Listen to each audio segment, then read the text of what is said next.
Рассерженный Захарка возвращался из школы, пиная на пути все, что попадется. Ну, Дашка, нашла, кому записки писать. Этот Артур Гарнитур душится, как девчонка. Он же гад, все время в коридоре толкается, а нашего школьного кота Василия пугает, лает на него по собачьи. Эх, отлупить бы обоих. Дашку, чтобы глазки не строила всяким хулиганам, и этого Гарнитура, чтобы помнил слизняк, про кота Ваську. Еще и учительница привязалась со своими тетрадками. Где тетради? Да почему не сдал? Двойку влепила за это. Ну, может человек просто забыть тетради? Как будто сама эта Светлана Викторовна никогда ничего в жизни не забывала. Помню, как она в буфете математичку просила: «Людочка, заплати за меня, пожалуйста, я кошелек в классе забыла». Захар скривил свою рожицу и точно повторил интонацию Светланы Викторовны. Рассерженный мальчишка долго шел и бубнил себе под нос все обидные моменты, произошедшие за день.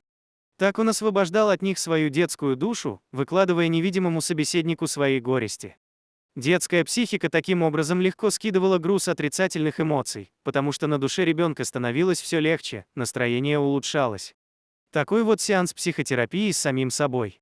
Захар часто шел домой из школы пешком, чтобы не трястись в пыльном автобусе по деревенским ухабам долгие 10 километров.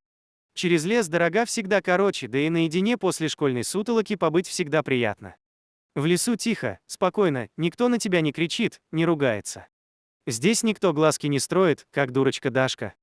В памяти снова возникла картина дня с надушенным Артуром и кокеткой Дашей. Захар добрался до железнодорожной насыпи, убедился, что с обеих сторон нет никаких поездов. Но тут его взгляд упал на картонную коробку, лежащую на путях. Вот это да! Кто-то коробку потерял или с поезда выпало. А вдруг там что-то ценное? Хо-хо, а день не такой уж и плохой. Паренек, потирая руки в предвкушении обнаружения ценностей, побежал к коробке. Но когда он открыл ее, то был разочарован. На дне коробки лежала беспородная собака среднего размера, признаков жизни она не подавала. Собака дохлая. Зачем ее сюда выкинули? Взяли бы, да закопали, как полагается. Людям делать нечего, что ли? Захар сел на корточки возле коробки и стал разглядывать находку. Как и все деревенские дети, он не боялся мертвых животных. Ему приходилось видеть смерть кроликов в своем хозяйстве, забитого поросенка, кур с отрубленной головой. Это не удивляло мальчишку. Больше всего он не мог понять, зачем тащить на рельсы мертвую собаку. Пока Захар сидел и смотрел на нее, она немного пошевелилась. Ого! Псинка живая. Мальчик положил ладонь на брюхо и стал прощупывать дыхание. Собачка дышит, но непонятно, живая ли она. Без сознания она, что ли? Эх, кто-нибудь подсказал бы. Голову не держит, как будто спит. Что же с тобой делать? Захар встал и начал размышлять. В больницу собаку надо нести, а до нее 5 километров. Да и мамка заругается, что я из школы сразу домой не пришел, волноваться будет. Ой, да ладно. Не в первый раз. Все равно за двойку влетит. Паренек с трудом поднял коробку с собакой и уверенным шагом пошел в соседний поселок в начале пути, нож оказалась легкой. Но каждые 100 метров как будто добавляли собаке по килограмму веса. Детские руки стали болеть, ладони затекать, а пальцы сами собой разгибались. Захар стал чаще останавливаться, и всякий раз после остановки поднимать и нести коробку было все труднее, становилось безумно жарко, пот лился по лбу и от этого щипало в глазах. Мальчик весь вспотел, даже спина насквозь промокла. Руки переставали слушаться своего хозяина. Но упрямый Захар и не думал бросать собаку на дороге, как это сделали бывшие хозяева. Мальчик всегда рос настойчивым и сейчас хотел достичь поставленной цели, до которой было так далеко.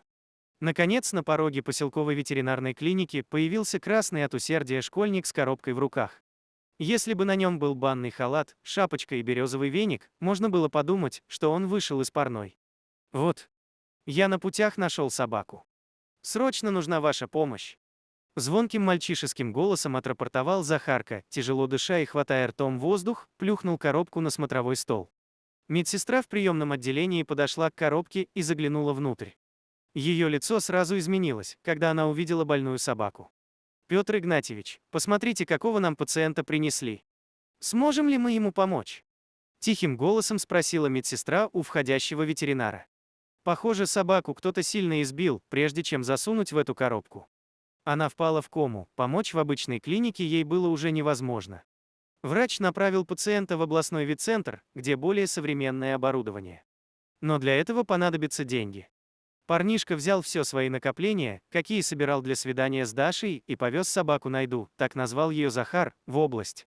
Пусть Дашка с Артуром, гарнитуром гуляет, а я эти деньги на полезное дело потрачу, жизнь собаки спасу, если получится. Маме объясню все по телефону, попрошу ее, чтобы немного добавила денег. Ох, и влетит мне за все сразу. За собаку, за двойку, за деньги. Но Захар был совершенно убежден, что поступает правильно. Мимо чужих страданий проходить нельзя. Разве этому его не учили в школе, дома? А когда возник настоящий случай, так и что же, проходить мимо. Но дома, к его удивлению, не очень-то ругали.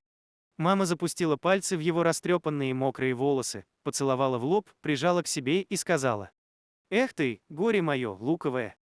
Почему я, горе, да еще и с луком?» Возмущенный Захар так и не понял, ругалась мать или пожалела его.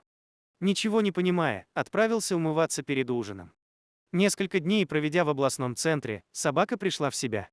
На удивление докторов, животное быстро шло на поправку, и через неделю Захарка с мамой поехали забирать Найду домой. На голове у собаки еще белели бинты, но взгляд уже стал осмысленный и повеселевший. На приход посетителей она реагировала широкой собачьей улыбкой. Так Захара, обычным днем, бредя по дороге домой, нашел себе верного друга. Потому и имя он ей дал символическое – Найда, значит найденная. Она не отходила от своего маленького хозяина ни на шаг и оказалась очень разумной и преданной. Найду не пришлось обучать базовым командам сидеть, стоять, рядом. Найда и так понимала все с полуслова. Мама Захара тоже привязалась к собаке. Когда заглядывала к сыну, то удивлялась, что они с Найдой вытворяют. То эстафеты на перегонки устроят, то друг у друга отнимают из зубов игрушку. Надо же! Как человек, все понимает. Мама покачивала головой от восхищения, а ее избили, положили в коробку, да еще под поезд подложили. Нормальный человек такое сделать не мог. Захар тоже думал, что на такое зверство здоровый человек не способен. Разумное существо не может живую душу сознательно на такие мучения обрекать. Не по-человечески это, не по-людски. Из таких мальчишек как раз и получается редкий в наше время настоящий человек.